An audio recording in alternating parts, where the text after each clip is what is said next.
some motivation to pick up the phone and want to do something. Honestly, when it gets to the worst of the worst, where it's really, really bad, like how bad it's getting in Europe right now, where the UK has 57 no-go zones. 57 in the UK. That means the police don't go, firemen don't go, EMS don't go, and if you go into it, you stand no chance of getting killed. They're run by Sharia law. Okay. London, we know, just elected the first Islamic Muslim mayor of London, England. Oh, Dearborn, Michigan, that's a whole other story. Is it really even Michigan anymore? We might just call it Dearborn, Islamaville? Whatever, it's just horrible. So I really hope that everybody wants to make a change and a difference and does something about it. So thank you guys, appreciate it.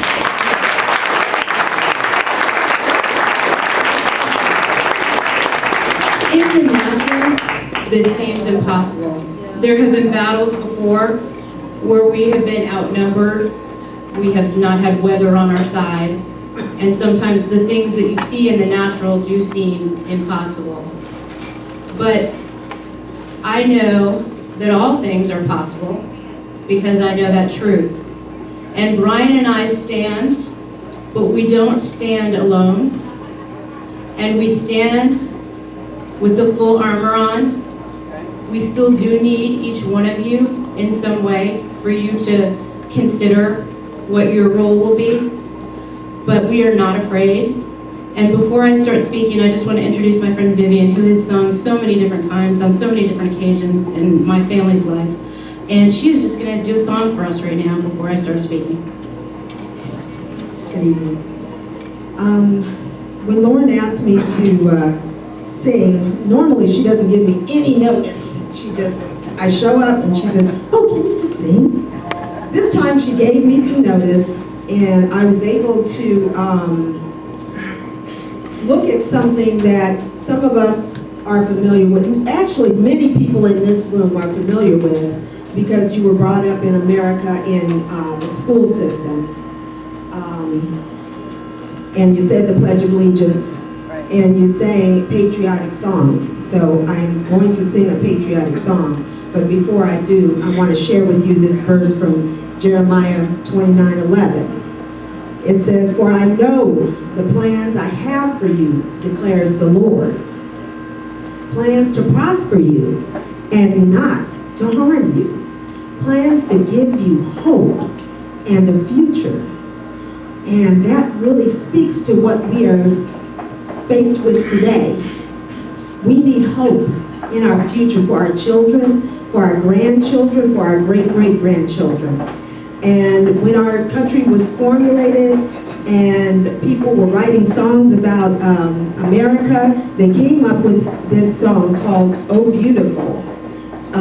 You're welcome to sing with me if you know the lyrics, because I'm not connected to all of the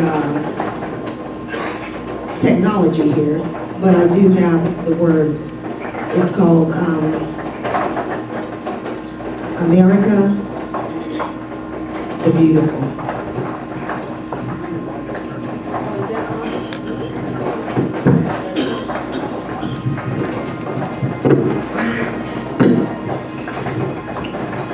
Oh, beautiful for spacious skies, for amber waves of rain, for purple mountains, majesty of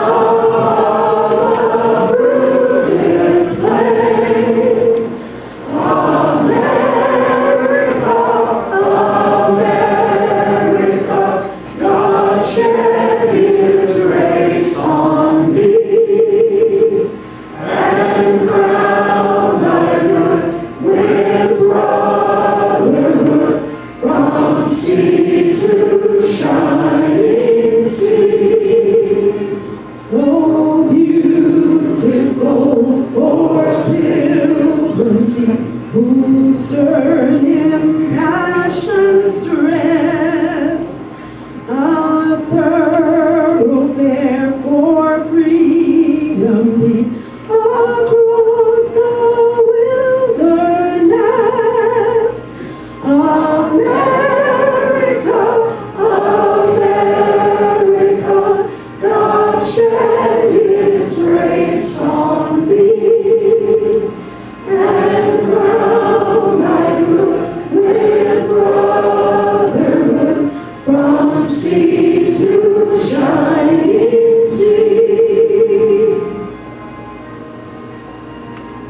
And this verse I love. Oh, beautiful for heroes prove in liberating strife, who more than self the country loved, and mercy more than life. America, America, God shed His grace on thee, and crown thy good with brotherhood from sea to shining sea.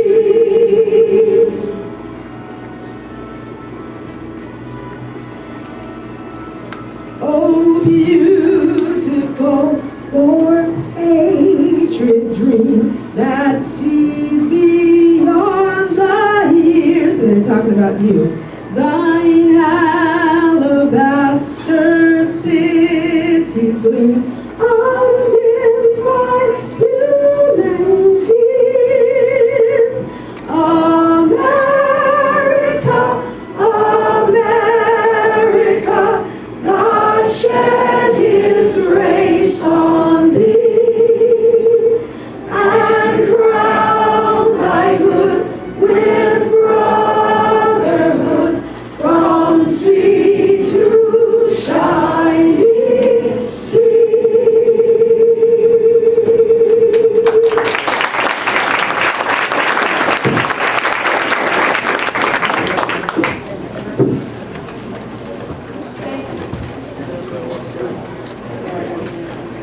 Wow, wasn't that beautiful? I think I'm going to put Vivian under oath. I have to sing for the dead.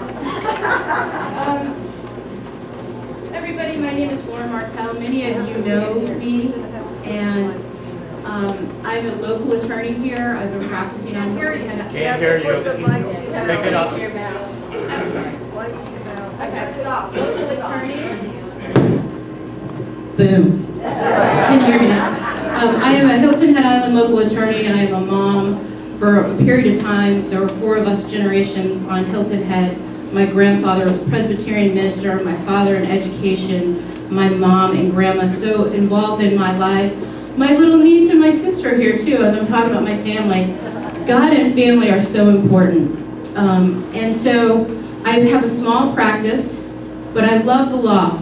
I love the American jurisprudence system, and I have a sense of justice. Our American jurisprudence system is built on Judeo-Christian principles. One of the things that I like to armor up on is Ephesians 6:10 through 18. And it says, put the full armor of God on so that you can take a stand against the devil's schemes. Our struggle is not of flesh and blood, but of rulers against the authorities and in the principalities. After you have done everything, stand. And that's where we are right now. We're taking a stand. Stand firm and put on the breastplate of righteousness, your feet with the gospel of peace. And in addition to all these, the shield of faith with which you can extinguish the fiery darts of the enemy. And the ones that I talk about also the most in other speaking events that I don't go into all of the whole verse in, is the helmet of salvation and the sword of the Spirit. A little while ago, I felt compelled, as part of my journey, to get a William Wallace sword. There's a long backstory on it, but we don't need to get into that today.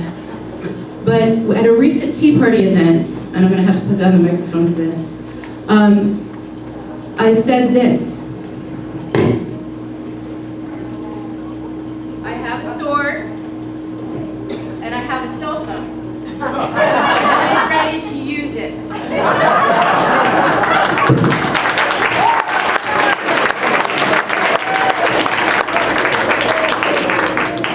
This sword is the sword of the Spirit, which is the Word of God and the truth.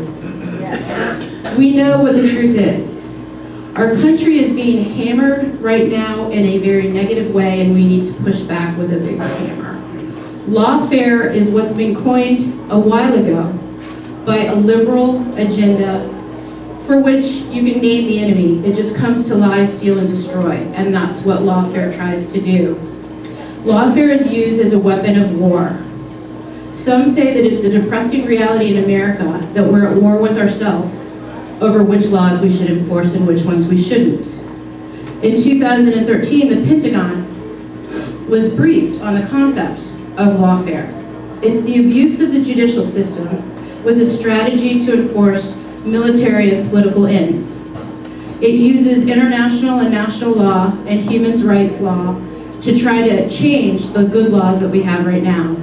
And that's what Brian and I are seeing in this litigation that we have. We've sued the governor of the state of South Carolina, Nikki Haley. She is the chief magistrate, and she has her duties outlined in the South Carolina Constitution. You can all go and see them at the, it's in Article 6 of the South Carolina Constitution. It says that she has a duty to faithfully make sure our South Carolina laws are followed and a duty to protect. She has a duty to bring a budget to our legislature. She has a duty to reflect and look at impact statements and projections and when they enter into a budget. We did a budget in 2016 which incorporated a refugee plan. That budget is the heart of this lawsuit because we have brought it down to the most local level of an individual taxpayer against the 4 defendants that we just named. And those defendants really are interlinked and commingled. Nikki Haley is the cabinet leader of the Department of Social Services. That's an agency that was recently sued, and the head of it was recently forced to resign 3 years ago for no confidence because they were placing children in homes, foster homes, where they were being sexually abused. This is now the agency that is overseeing this refugee program. The top 10 things that we're finding out are outlined in my First Amendment complaint. We originally filed in the South Carolina State Court in Columbia, and I set forth 150 documents that were supporting the meritorious claims that we made against these defendants. Brian read it, and he agreed with all of the things that we put forth. At that point, the defendants ended up bumping it to federal court. We right now have a motion to remand the state issues because clearly this octopus has issues in the state court, but it also has issues in the federal court. We're not waiving those issues, we just don't want to address those issues right now. There are huge equal protection arguments that can be made. There are enormous separation of church and state arguments that can be made. And I have preserved all of those in our lawsuit. The Southern Poverty Law Center is now involved. I have a deadline to answer things by May 16th. We're going to be having a scheduling conference with the judge in the federal district court on May 23rd. We've been doing this basically voluntarily this whole time with some costs. We are going to need to have some costs funded, and I've gotten an ethics opinion on that. And we are able to take some money through an escrow account with the clarity that I wouldn't be representing you, and also that you wouldn't have a vested interest in the account. But that's the way Southern Poverty does it. If you want to see how the link is between our governor right now and the Southern Poverty Law Center, her attorneys are in conjunction and in agreement with every single thing that they file against us. The South Carolina Appleseed Justice is advertised on the South Carolina Department of Social Services website. I encourage all of you to go and look at South Carolina Department of Social Services and see how expanded and overbloated and overreached it's become. It advertises for the South Carolina Appleseed Justice, which is the Suggs law firm that Brian mentioned. The Suggs law firm is the law firm that has brought in the Southern Poverty Law Center to represent Lutheran Services, the particular nonprofit that brought in the Syrians, even after Nikki said that she didn't want them. I have reached out to Nikki Haley's attorney as of today. I said that I appreciated the testimony that we watched her say about Gitmo, and that I understood that since we filed this action, there have been other governors who have found this have been newly briefed on the new evidence and how dangerous this is, and heard things like Suzanne's briefing, and they've pulled out. So I asked her attorney if she would reconsider her position and take the same position that she had taken against having Gitmo come here. It is the exact same logic that needs to happen. So we will see. I cannot no longer reach out to our governor directly because she's represented by an attorney and I'm an attorney, but you can. The next person that I'm going to introduce is David Boras. I'm looking for, both of us are in the long haul for this lawsuit. If anybody has any questions, anything that's public record, I'm willing to share it. We'll stay after and I can share my email. And I appreciate everybody who's here. You all have value and you all can do something. David Boras from Atlanta. He's a retired police chief and he is an expert involved in this. And I'm looking forward to someday having a judge or a fact finder or a jury hear this kind of testimony and then render a decision. Right now, we're only looking for equitable relief, which is to stop the program, and we're putting everybody on notice. It's not if, when something happens, it's if, not if, but when. It's gonna, I mean, something's gonna happen. Somebody's gonna drive the wrong way down this road and not know our road laws, and somebody's gonna get hurt, and it may not be an intentional thing right away. But our infrastructure, our local police, our local EMS can't take it. So everybody's on notice. These nonprofits are multi-million-dollar companies. We have put them on notice. Right now, we just want the program to stop before anybody gets hurt. But we're in it for the long haul. Thank you so much, and here's David.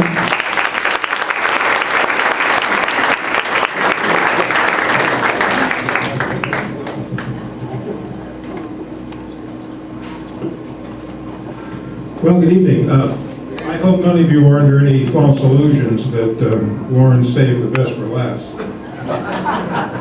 You've got several good warriors here in South Carolina, and you are indeed blessed to have them. And I wish that we had more like that, not only here, but in Georgia. So I hope you support what these fine folks are doing for you. And it's my intent tonight to try to put this topic of refugee resettlement, immigration in perspective. This is just one part of a much larger concerted effort that I refer to as Islamization, not only to subvert our Constitution, but to change the culture that you and I hold very dear. And they're doing it bit by bit, just like you would boil a frog, and before the frog understands what's happening to him, it's too late. And I'm terribly afraid that's exactly what's happening to us. Now, before they start making you feel guilty about refugee resettlement and immigration, just remember this. When you go home at night and you lock your front door, you do it because you love people on the inside, not because you hate people on the outside. And they're going to try to tell you that you are hateful, that you're non-Christian, that you're racist and bigots. They're going to throw everything at you to make you feel guilty. Don't let them get away with that, because you're not. You're not. So let's talk a little bit about this Islamization of the American culture and how refugee resettlement and immigration fits in.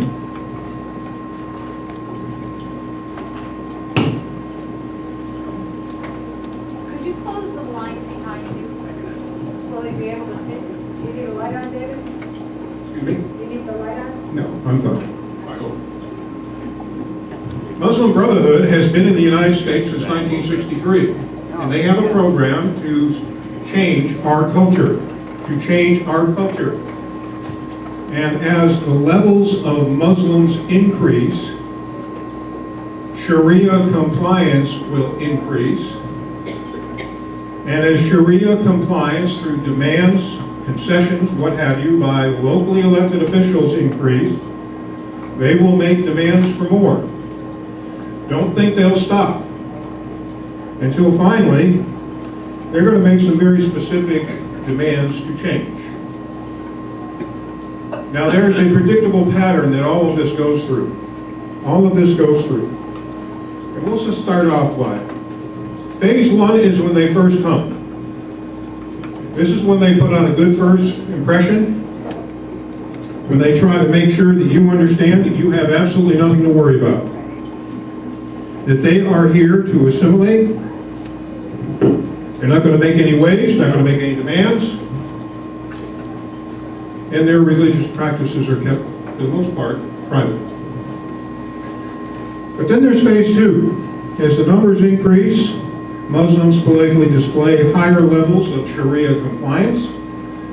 they're not at all afraid to keep them under wraps. And when I talk about Sharia compliance, we're talking about those things that are very visible to you. Mosque construction, what women wear, foot baths, the use of lawfare. And then they'll go out publicly and say, well, Islam's a religion of peace. Now, if you know anything about Islamic law, you'll know that they define peace just a little bit differently than you and I do.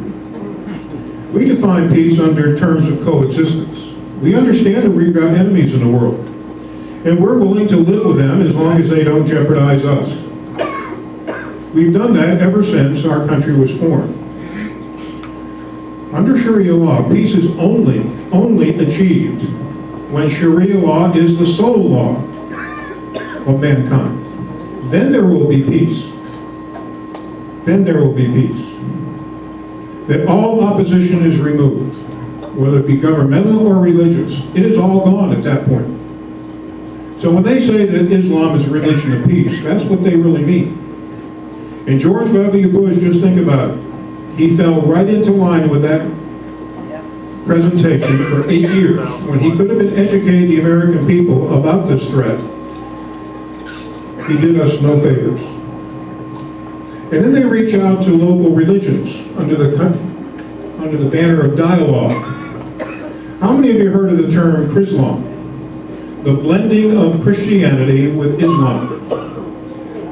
And they're going to tell us that we all worship the same God, so why can't we all be the same, get along? Well, I don't know about you, but my God is a God of love and a God of salvation. I did find anyone to show me where their God, Allah, is a God of love and salvation. Phase 3, penetration. Penetration. Expanding themselves politically. Why? Because they're concentrated now, the numbers have gotten increased, demanding more and more concessions and accommodations, and I'm going to give you some examples in just a moment. Public schools are pressured to include more and more Islamic courses and to allow more Sharia compliance with their students. Anyone who dares get in the way of this is, of course, labeled. They're labeled a bigot, a racist, an Islamophobe, something to get us to shut up. And in phase 4, confrontation. Confrontation. The mere threat of confrontation. Now they have a term for confrontation, don't they? They call it jihad. And while we're being distracted by jihad that's being taken place overseas and here in this country repeatedly, and we have every right to be distracted by it, the Muslim Brotherhood is working behind the scenes to accomplish this. And then finally, phase 5, imposition. Imposition. So we see through Europe, the cities are being destroyed, their culture is being changed, and at least we get too compliant in Ferguson. In Ferguson. The Islamic influence was extreme through the Palestinian movement, and we see it again in Baltimore and also in Chicago. Now, Suzanne talked a little bit about what was going on in Europe. Well, what's going on in Europe? You take young Muslim men, and she very accurately said the majority are young, single, in their late teens, early 20s. And we all know what it was like being in our late teens, early 20s, don't we, guys? The hormones were running rampant, right? And when you bump that up against young European women who don't dress the same with what they're used to, who don't behave the same as what they're used to, you've got a problem. You've got a problem. 600 European women sexually assaulted and raped on New Year's Eve alone. 600. And as Suzanne told you, Oslo, Norway, 90% of the rapes in Oslo committed by Muslims. Sweden, the rape capital of the world. Now their population of Muslims is about 1.5% of the total population, and yet they're committing well over 77% of the rapes. And how about Great Britain? Child rapes and assaults. Well, the Europeans are trying to fight back. They've got an educational program now trying to tell Muslim men, keep your hands to yourself. Yes, it's kind of laughable, isn't it? They think that this is going to make a difference. And they're giving classroom training, as this young lady, this lady's doing to Muslim men, showing a photograph of a European woman sitting somewhat provocatively and saying, keep your hands to yourself. But what's the consequence of this? In the photograph on the left, you see a group of young Muslim men sexually assaulting a woman who you can see in the middle. And on the right-hand side, you can see that she's being consoled by local law enforcement. And this is going on and on and on throughout Europe. So what are European women told? That it's their fault. That they should have understood that these young Muslim men